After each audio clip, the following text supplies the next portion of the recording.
মহারাজাদের সামনে পরিচিত করার সুযোগটা নিতে চাই।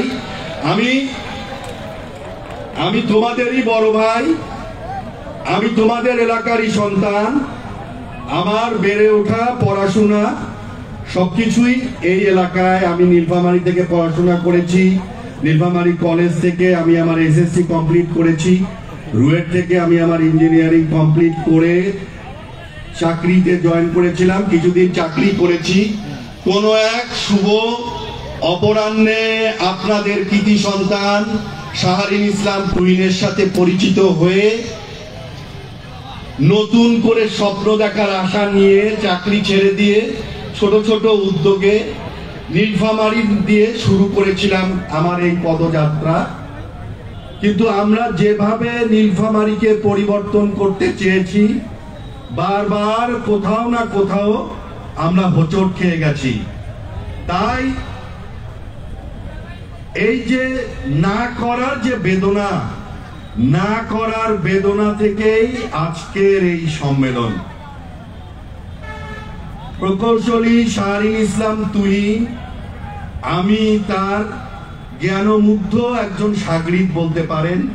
যে মানুষটা শুধু স্বপ্ন স্বপ্ন স্বপ্ন, ডোমার ডিমলা নিয়ে তার ভাবনা, ডোমার ডিমলাকে পরিবর্তন করার যে তার চিন্তা, এটা আমার ভিতরেও একটি ক্ষুধা তৈরি করেছে। কিন্তু কোথায় জানি একটু রিদমের সমস্যা, কোথায় জানি আমরা পারছি না এক হয়ে কাজ করতে, ডোমার ডিমলাকে সেই স্বপ্নের জায়গায় নিয়ে যেতে। তাই আমরা আমাদের সেই দুর্বল জায়গা খুঁজে পেয়েছি।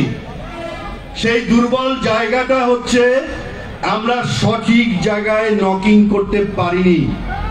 আজকে মনে হচ্ছে যে আজ আমরা সঠিক জায়গায় আপিল করতে পেরেছি। এই সমাজের যারা রাজা, এই সমাজকে যারা পরিবর্তন করে দিতে পারে, এই সমাজকে যারা উন্নয়নের সিঁড়িতে তুলে দিতে পারে, এই সমাজকে যারা বিশ্বের দরবারে পরিচিত করে দিতে পারে, আমরা সেই রাজা মহারাজাদের সামনে উপস্থিত হতে পেরে, নিজেদের মনের ক্ষুধার কথা বলতে পেরে নিজেকে আজকে আমরা ধন্য মনে করছি। আজকে এই মঞ্চে বসে যারা তাদের সমস্যার কথাগুলো বলল, আসলে সমস্যার কথাগুলো আমরা কাকে বলছি? এই সমস্যার সমাধান কে করবে? আমাদের সমস্যার সমাধান কে করবে? আমাদের সমস্যার সমাধান আমাদেরকেই করতে হবে। আমরাই এই সমস্যার সমাধান করব, কি ঠিক না? আমাদের সমস্যার সমাধান আমাদেরকেই করতে হবে, সঠিক চিন্তা করে, সঠিক পা ফেলে এবং সঠিক সিদ্ধান্ত নিয়ে। কি আমাদেরকে, কারণ এই কাজগুলো করার জন্য তো ম্যান্ডেট প্রয়োজন। আপনারা রাজা, আপনারা স্বপ্ন দেখবেন আর গোলামরা হাজির, কিন্তু গোলাম হিসেবে তো নিয়োগ দিতে হবে। আমরা এই ডোমা ডিমলার মানুষকে, মানুষের মাঝে কর্মসংস্থান সৃষ্টি করতে চাই, মানুষের না পাওয়ার বেদনাগুলোকে দূর করতে চাই। কিন্তু মাননীয় রাজারা কি সে সুযোগ আমাদেরকে দেবেন? আজকে যে মানুষটি সার্বক্ষণিক দীর্ঘ 25 বছর ধরে ডোমার ডিমলা নিয়ে স্বপ্ন দেখছেন, আমরা তার কাছে তার স্বপ্নের কথা শুনব এবং আপনারাও আপনাদের ইচ্ছা, আপনাদের দৃষ্টিভঙ্গির কষ্টি পাথর দিয়ে মানুষটিকে, তার স্বপ্ন এবং আপনাদের চাওয়াকে যাচাই করে নিন। এবং আমি আপনাদের সন্তান হিসাবে, আমি একজন উদ্যোক্তা হিসাবে বলতে চাই, আপনাদের চাওয়াকে আরো বাড়াতে হবে। রাস্তাঘাট, বাউন্ডারি ওয়াল, চিকিৎসা, এটা তো খুব সাধারণ চাওয়া। আমরা ডোমারকে নিয়ে আরো বহুদূর ভাবি। আপনারা সবাই জানেন আমাদের প্রকৌশলী শাহরিন ইসলাম তুহিন ডোমার ডিমলাকে সিঙ্গাপুর বানাতে চায়। ডোমার ডিমলাকে সারা বাংলাদেশের সামনে একটি মডেল স্থান হিসাবে জানাতে চাই। আমরা জন্মগতভাবে সৌভাগ্যবান।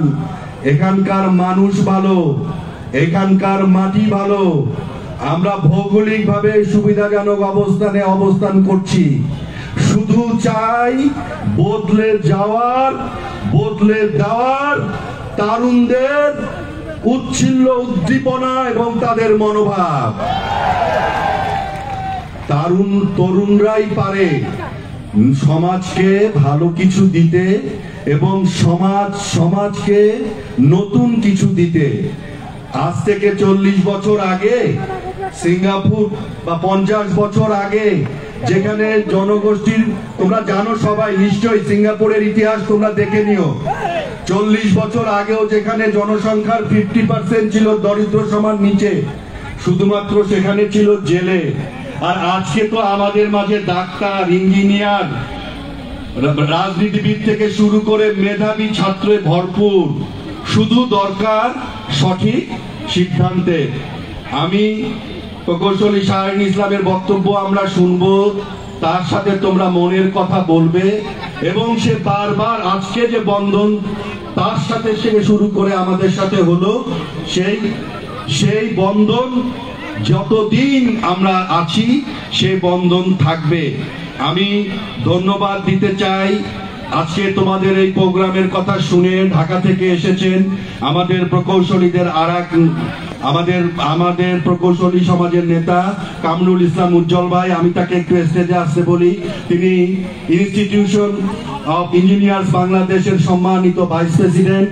এবং আমাদের মাঝে এসেছেন এভারগ্রিন মিস্টার ফ্লেক্স। এভারগ্রিন নীলফামারীতে যে কর্মসংস্থান সৃষ্টি করেছে তোমরা সেটা জানো। প্রকৌশলী শাহরিন ইসলাম তুহিন অলরেডি এভারগ্রিনের মালিকের সাথে কথা বলেছেন এবং তাকে ডোমার ডিমলায় বিনিয়োগ করার জন্য আহ্বান জানিয়েছেন। তিনি আজকে এই প্রোগ্রামে উপস্থিত থাকার ইচ্ছা ছিল, উনি লন্ডনে আছেন বলে উপস্থিত থাকতে পারেননি। উনি ওনার প্রতিনিধি হিসাবে প্রতিষ্ঠানের মহাব্যবস্থাপক শামীম সাহেবকে পাঠিয়েছেন। আমি শামীম সাহেবকে মঞ্চে এসে সবার উদ্দেশ্যে একটু পরিচিত করে দিতে চাই।